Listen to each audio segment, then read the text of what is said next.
दोस्तों नमस्कार। आज हम बात करने जा रहे हैं government capex and fiscal deficit के बारे में। बेसिकली ये दो ऐसे इकोनॉमिक इंडिकेटर्स हैं जिसके बारे में आपको पता होना चाहिए अगर आप कैपिटल मार्केट इक्विटी में निवेश करते हैं या नहीं भी करते हैं, डायरेक्ट स्टॉक्स में करते हैं, म्यूचुअल फंड्स में करते हैं। मार्केट के गिरने के पीछे, मार्केट के बढ़ने के पीछे मार्केट का रिएक्शन जरूर आता है जब भी ये आंकड़े सरकार जारी करती है।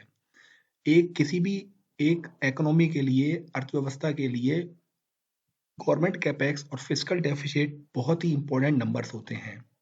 चलिए स्टार्ट करते हैं वीडियो को।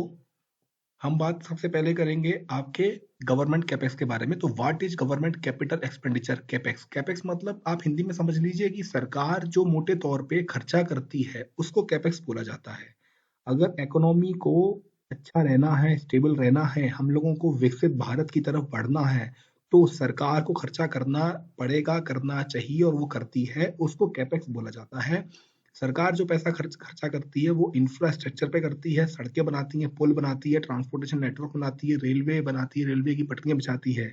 दूसरा आप देख रहे होंगे हेल्थ केयर पे खर्चा करती है, सरकारी अस्पताल बनवाना, सामुदायिक स्वास्थ्य केंद्र बनवाना। इसके अलावा एजुकेशन पे यानी कि सरकारी स्कूल खोलना, यूनिवर्सिटी खोलना, मेडिकल कॉलेजेस खोलना। मोटे तौर पे आप ये समझ लीजिए कि इंफ्रास्ट्रक्चर, हेल्थ केयर, एजुकेशन पे जो खर्चा कर रही है सरकार वो कैपेक्स बोला जाएगा। जितना सरकार ज्यादा कैपेक्स करेगी इकोनॉमी के लिए वो उतना ही फायदेमंद रहेगा। कैसे? वो ऐसे रहेगा, मान लीजिए अगर सरकार कैपेक्स अच्छा करती है तो government capex drives economic growth, it enhances productivity and creates job, improved infrastructure attracts private investment.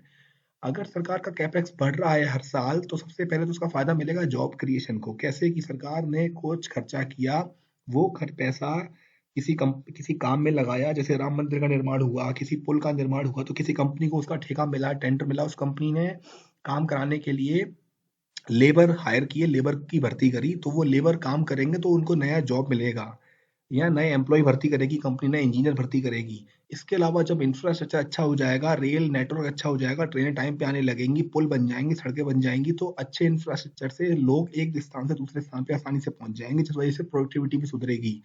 और इसके अलावा जब हमारा इंफ्रास्ट्रक्चर अच्छा होगा, हॉस्पिटल्स अच्छे होंगे, सड़कें अच्छी होंगी, रेलवे की लाइन अच्छी होंगी, तो जाहिर सी बात है हमारे पास प्राइवेट इन्वेस्टमेंट भी बाहर से आएगा।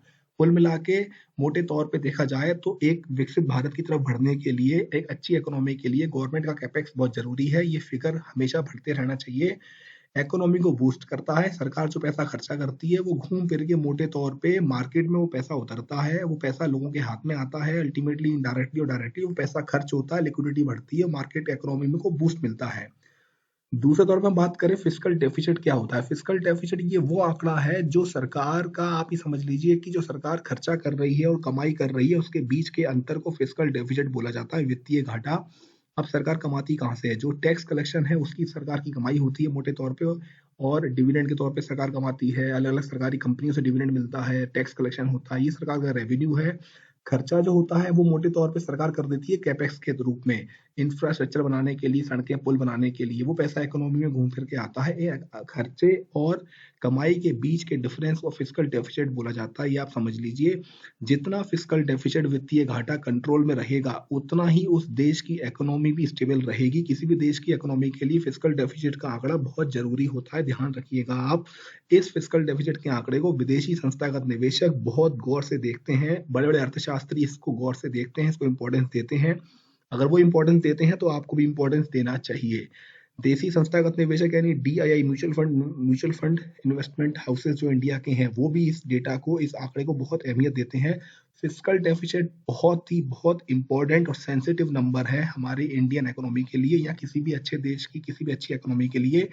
हमेशा खर्चा और कमाई के बीच का अंतर कम रहना चाहिए। अगर ये अंतर बढ़ता है तो जाहिर सी बात है सरकार को उधार लेना पड़ेगा और सरकार के ऊपर कर्जा हो जाएगा।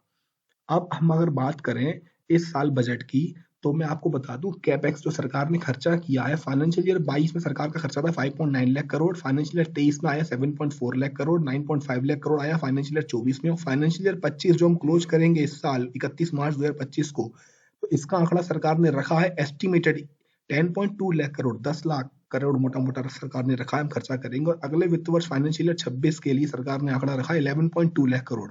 आप जैसा कि देख रहे होंगे ये कंटिन्यू 22, 23, 24, 25, 26 पिछले 4 से 5 सालों में ये ग्रो कर रहा है। किसी भी ग्रोइंग इकोनॉमी की, डेवलपिंग इकोनॉमी में कैपेक्स का आंकड़ा हमेशा बढ़ता रहना चाहिए। जितना ज़्यादा सरकार कैपेक्स करेगी उतना इंफ्रास्ट्रक्चर इकोनॉमी को बूस्ट मिलेगा, अच्छा इंफ्रास्ट्रक्चर बनेगा, उतनी इकोनॉमी बूस्ट होगी। ये बहुत इंपॉर्टेंट नंबर है। दूसरा फिस्कल डेफिसिट, मैंने आपको समझाया। फिस्कल डेफिसिट बेसिकली हमेशा कमाई और खर्चे के बीच के अंतर को कहते हैं। ये हमेशा कंट्रोल रहना चाहिए और ये हमेशा घटते क्रम में रहना चाहिए। कैपेक्स हमेशा बढ़ते क्रम में रहना चाहिए। सरकार को हमेशा ये सोचना चाहिए कि जो खर्चा उन्होंने पिछले साल किया था उससे ज़्यादा खर्चा अगले साल करें, सो दैट इकोनॉमी को बूस्ट मिल सके और हम डेवलपिंग इकोनॉमी से डेवलप्ड इकोनॉमी की तरफ बढ़ सकें। फिस्कल डेफिसिट आप देख रहे होंगे, फाइनेंशियल 22 में 6.7% था, फाइनेंशियल ईयर 23 में 6.4%, 5.6% फाइनेंशियल ईयर 24, फाइनेंशियल ईयर 25 जो खत्म होगा 31 मार्च को, सरकार ने एस्टिमेटेड आंकड़ा रखा कि हम 4.8% पे क्लोज करेंगे। और अगले फाइनेंशियल ईयर 26 जो नया वित्त वर्ष स्टार्ट होगा अगला, उसके लिए सरकार ने एक टारगेट सेट किया, 4.4% पे उसको क्लोज करेंगे। 4.8% और 4.4%, 4.8 से हम 4.4 की तरफ जा रहे हैं, जो कि एक अच्छी बात है। फिजिकल डेफिसिट कम हो रहा है और ये कम ही रहना चाहिए। ये एक इकोनॉमिकली स्टेबिलिटी शो करता है। या आपने देखा इस वीडियो में, कैपेक्स हमारा लगातार बढ़ता रहा है सरकार का, फिजिकल डेफिसिट लगातार कम होता रहा है। 4.8% हमारा इस साल का टारगेट है, 4.4% नेक्स्ट साल का टारगेट है। 10.2 लाख करोड़ का टारगेट है इस साल का, 11.2 लाख करोड़ का टारगेट है अगले साल का। मोटे तौर पे इतना समझ लीजिए आप, सरकार पुल बनाती है, निर्माण करती है, सड़कें बनाती है, सरकार खर्चा करती है। वो खर्चा किसको मिलता है? वो टेंडर मिलेगा किसी कंपनी को, वो पैसा किसी कंपनी के पास आएगा। कंपनी लोकल लेवल पे वेंडर हायर करेगी, लेबर हायर करेगी, वो पैसा उनको काम करने का पैसा देगी, वो लेबर उस पैसे को लोकल इकोनॉमी में खर्चा करेगी, वो पैसा घूम के इकोनॉमी में आएगा, इकोनॉमी का कंजम्पशन बढ़ेगा, डिमांड बढ़ेगी। फिर वो जो कंपनियों को टारगेट मिलेंगे, कंपनियों को जो रेवेन्यू आएगा, कंपनी को जो पैसा मिलेगा सरकार की तरफ से काम पूरा करने का, उस वजह से कंपनी को रेवेन्यू बढ़ेगा, कंपनी की ऑर्डर शीट मजबूत होगी, ऑर्डर बुक मजबूत होगी। ऑर्डर बुक मजबूत रहेगी तो कंपनी का रेवेन्यू बढ़ेगा, रेवेन्यू बढ़ेगा तो कंपनी की प्रॉफिटेबिलिटी बढ़ेगी और उसी कारण कंपनी के शेयर प्राइस में भी मूवमेंट देखने को मिलेगा और समय के साथ कंपनी के शेयर प्राइस इसी कारण मूव होते रहते हैं। सरकार का कैपेक्स बढ़ते रहना चाहिए, ये भी अच्छी इकोनॉमी की निशानी है। सरकार का फिजिकल डेफिसिट काबू रहना चाहिए, ये भी अच्छी इकोनॉमी की निशानी है। जानकारी आपको कैसे लगी कमेंट सेक्शन में धन्यवाद जरूर बताइएगा। Thank you.